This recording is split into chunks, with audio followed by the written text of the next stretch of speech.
If you've ever read the book Rich Dad, Poor Dad, you will know that one of the core lessons from the authoress Rich Dad is about rejecting the idea of being paid just for your time. His rich dad refused to pay him for doing work. Why? Because he wanted to teach a deeper lesson that a paycheck can actually be one of the most harmful things to your growth. When you get used to receiving a fixed amount of money for a fixed amount of work, you start thinking like an employee, and that's where the limitation begins. The moment you accept a paycheck as your main source of income, you also accept a mindset of dependency and limitation. You wait for someone else to value your time and permit you to. But the wealthy think differently. They focus on building assets, creating value, taking calculated risks, and letting their money work for them. That's the mindset we're not taught in schools.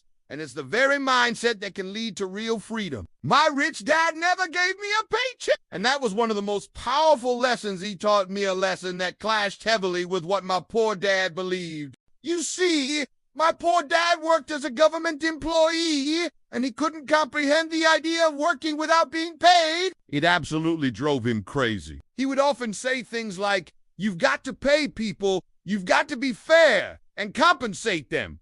But Rich Dad wasn't saying that money or paychecks were evil. He was saying something deeper.